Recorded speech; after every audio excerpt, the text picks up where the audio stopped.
ನೋಡಿ ನಮ್ಮವ್ವ ನಮ್ಮ ತಮ್ಮಂಗೆ ಮೆಂತೆ ಪೇಸ್ಟ್ ಹಚ್ತಾ ಇದ್ದಾಳೆ.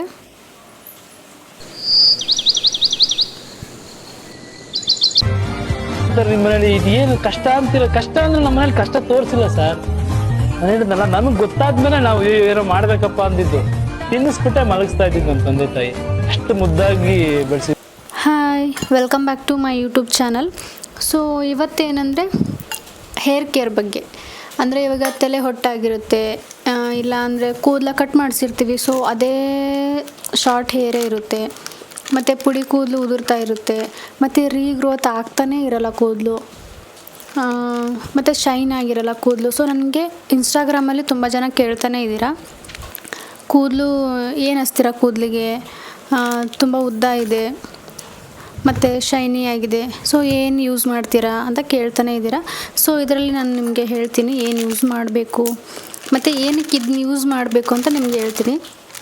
ಸೊ ಇದು ಕಟ್ ಮಾಡ್ತಾ ಇದ್ದೀನಲ್ಲ, ನಂದು ಆಲ್ರೆಡಿ ಒಂದು ಪ್ಯಾಕ್ ಕಂಪ್ಲೀಟ್ ಆಗಿತ್ತು, ಅಂದರೆ ಮುಗ್ದಿತ್ತು. ಸೊ ಇನ್ನೊಂದು ತರಿಸ್ಬಿಟ್ಟು ಇವಾಗ ಓಪನ್ ಮಾಡ್ತಾ ಇರೋದು. ಹಿಬಿಸ್ಕಸ್ ಆಲ್ರೆಡಿ ಇತ್ತು ನನ್ನ ಕಡೆ, ಅದೇನೂ ಖಾಲಿ ಆಗಿರಲ್ಲ. ಸೊ ಅದು ಓನ್ಲಿ 2 ಸ್ಪೂನ್ ಅಲ್ಲ, ಸೊ ಅದು ಖಾಲಿ ಆಗಿರಲ್ಲ. ಸೊ ಇದು ಖಾಲಿ ಆಗಿತ್ತು, ಇನ್ನು ತರಿಸಿದ್ದೆ. ಇದು ಮೆಂತೆ ಪೌಡರ್ ಆಯಿತಾ. ಸೊ ಇದನ್ನು ಏನಕ್ಕೆ ಯೂಸ್ ಮಾಡಬೇಕು ಮೆಂತೆ ಪೌಡರ್ನ? ಸೊ ಮನೆಯಲ್ಲಿ ಯೂಸ್ ಮಾಡ್ತಾರೆ ಮಸಾಲೆಗೆ, ಇಲ್ಲ ಅಂದರೆ ಅಡುಗೆಗೆ ಯೂಸ್ ಮಾಡ್ತಾರೆ. ಸೊ ನಾನು ಯಾವಾಗಲೂ ಅಂದರೆ 10th ಮುಗಿಸಿ ನಾನೊಂದು ನಮ್ಮ ಹಳ್ಳಿ ಕಡೆ ಬಂದಾಗ ಸೆಕೆಂಡ್ PUC ಇಂದ ನಾನು ಇದನ್ನೇ ಯೂಸ್ ಮಾಡ್ತಾ ಇರೋದು. ನನಗೆ ಯಾವಾಗ ಮೆಂತೆ ಯೂಸ್ ಮಾಡಬೇಕು ತಲೆಗೆ ಅಂತ ನನಗೆ ಯಾವಾಗ ಬಂದಾಗಿಂದ ನಾನು ಇವಾಗ 8 ವರ್ಷ ಆಯಿತು ನಾನು ಇದನ್ನೇ ಯೂಸ್ ಮಾಡ್ತಾ ಇದ್ದೀನಿ. ಇದೇನಕ್ಕೆ ನನಗೆ ಯೂಸ್ ಮಾಡಬೇಕು ಅಂತ ಅನ್ನಿಸ್ತಂದ್ರೆ, ನಂಗೆ ತಲೆಯಲ್ಲಿ ಡ್ಯಾಂಡ್ರಫ್ ಆಗಿತ್ತು, ಮತ್ತು ಕೂದಲು ಯಾವ ಥರ ಇತ್ತು ಅಂದರೆ ಅದು ತುಂಬ ಫ್ರೀಝಿ ಥರ, ಒಂಥರ ದಪ್ಪ ಥರ, ಒಂಥರ ಹೊರಗಡೆ ಹೋಗ್ಬೇಕಾದ್ರೆ ಫುಲ್ಲು ಬಿಸಿಲಲ್ಲಿ ಓಡಾಡ್ತಿದ್ವಿ ಕಾಲೇಜಿಗೆಲ್ಲ.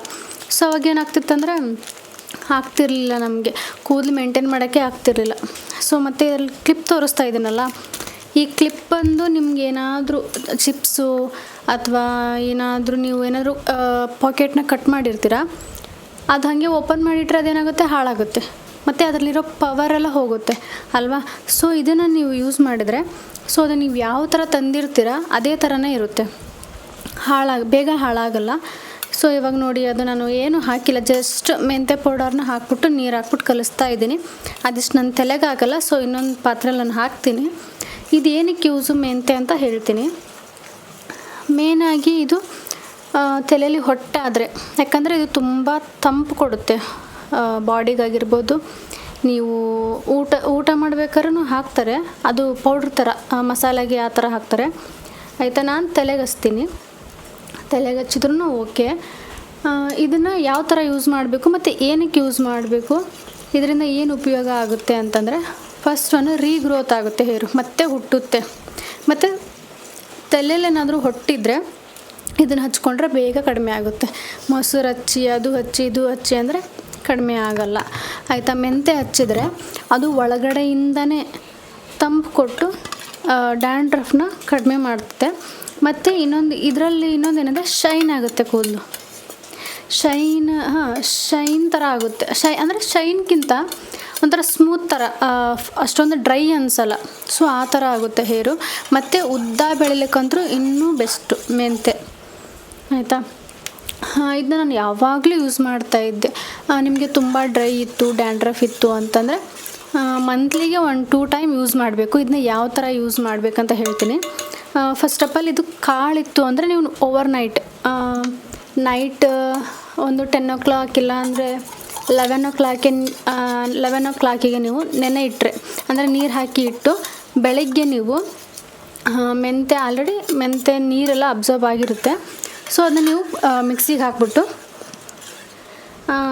ಹಾಕಿದ್ರೆ ಅದು ಪುಡಿ ಆಗುತ್ತೆ, ಅಂದರೆ ಪೇಸ್ಟ್ ಥರ ಆಗುತ್ತೆ ಆಯಿತಾ. ಆ ಪೇಸ್ಟ್ನ ನೀವು ಕಾಳು ಥರ ಇದ್ದರೆ ಮತ್ತೆ ಮಿಕ್ಸಿಗೆ ಹಾಕಿ ಆಯಿತಾ.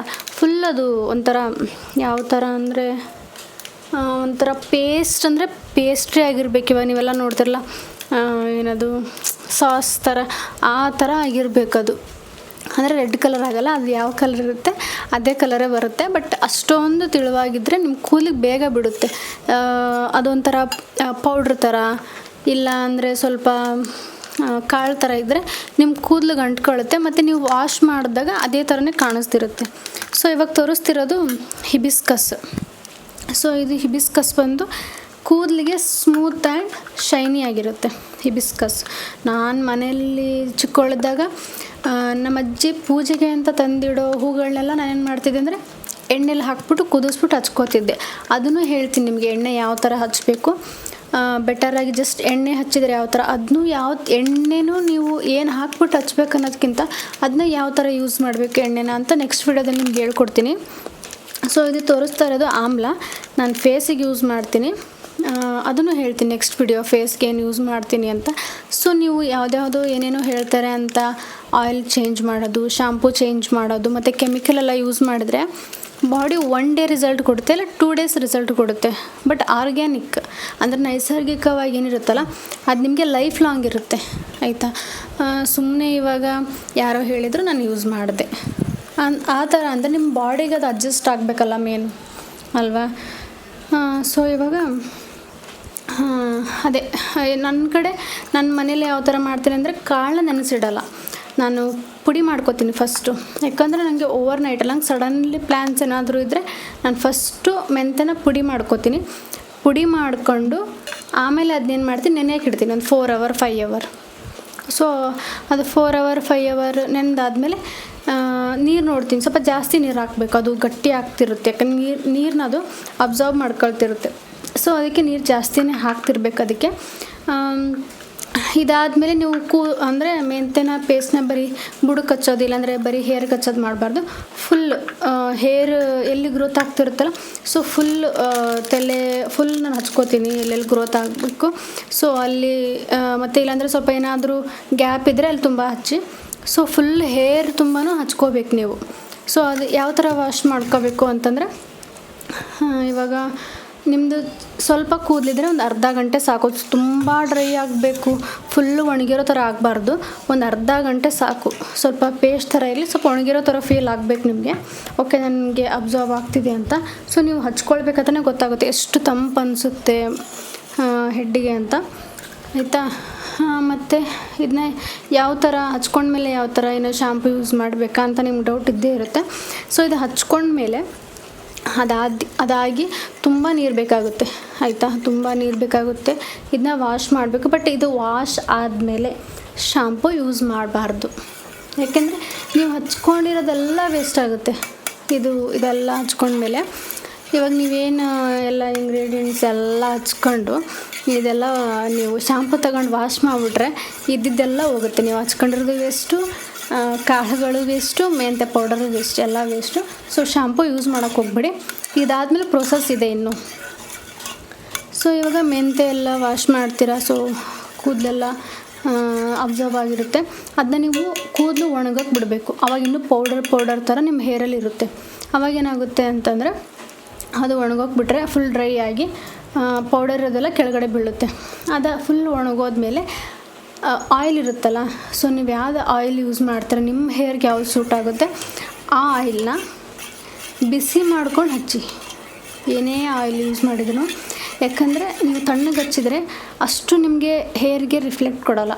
ನೀವು ಬಿಸಿ ಮಾಡಿ ಹಚ್ಚೋದ್ರಿಂದ ನಿಮ್ಮ ಹೇರಿಗೆ ಚೆನ್ನಾಗಿ ಗ್ರೋತ್ ಆಗುತ್ತೆ, ಆಯಿತಾ. ಬಿಸಿ ಮಾಡಿ ಹಚ್ಚಿ ಆವಾಗ ನಿಮಗೆ ಗೊತ್ತಾಗುತ್ತೆ ಫೀಲ್ ಎಷ್ಟು ಶೈನ್ ಆಗ್ತಿದೆ, ಹೊಳಿತಾ ಇದೆ ಅಂತ. ಸೊ ಅದಾದಮೇಲೆ ನೀವು ಒಂದು 4 hour ಇಲ್ಲ 5 hour ಆಗಿ ಆವತ್ತೇ ನಿಮ್ಗೇನಾದರೂ ವಾಶ್ ಮಾಡ್ತೀನಂದರೆ ವಾಶ್ ಮಾಡಿ, ಇಲ್ಲ ನೀವು ನಾಳೆ ವಾಶ್ ಮಾಡ್ತೀರಂದರೆ ನಾಳೆ ಎಣ್ಣೆ ಹಚ್ಕೊಂಡು ನಾಳೆ ವಾಶ್ ಮಾಡಿ ಅಷ್ಟೇ. ಬಟ್ ಶಾಂಪು ಯೂಸ್ ಮಾಡೋಕ್ಕೆ ಹೋಗಬೇಡಿ. ಬಟ್ ಎಣ್ಣೆ ಹಚ್ಚಿದ ಮೇಲೆ ನೀವು 1 day ಆದಮೇಲೆ, ಇಲ್ಲ ಎಣ್ಣೆ ಹಚ್ಚಿ ಒಂದು 4 hour ಆದಮೇಲೆ ನೀವು ಶಾಂಪು ಯೂಸ್ ಮಾಡ್ಬೋದು. ಸೊ ನಾನು ಹಿಬಿಸ್ಕಸ್ ಯೂಸ್ ಮಾಡ್ತಿದ್ದೀನಿ. ಸೊ ಹಿಬಿಸ್ಕಸ್ಸು ಸಹ ಒಳ್ಳೆಯದು, ದಾಸವಾಳ ಹೂವು, ಅದನ್ನು ಹಚ್ಕೊಳ್ಳಿ, ಚೆನ್ನಾಗಿರುತ್ತೆ, ಆಯಿತಾ. ನಾನು ಹಚ್ಕೊಳ್ಳೋದೇನೂ ವಿಡಿಯೋ ಮಾಡಿಲ್ಲ, ಜಸ್ಟ್ ಏನು ಪ್ರೊಸೆಸ್ ಅಂತ ತೋರಿಸ್ತಿರೋದು. ಲಿಂಕ್ ಏನಾದರೂ ಬೇಕಿದ್ರೆ ನಾನು ಡಿಸ್ಕ್ರಿಪ್ಷನಲ್ಲಿ ಹಾಕಿರ್ತೀನಿ, ನೋಡಿ. Thank you for watching.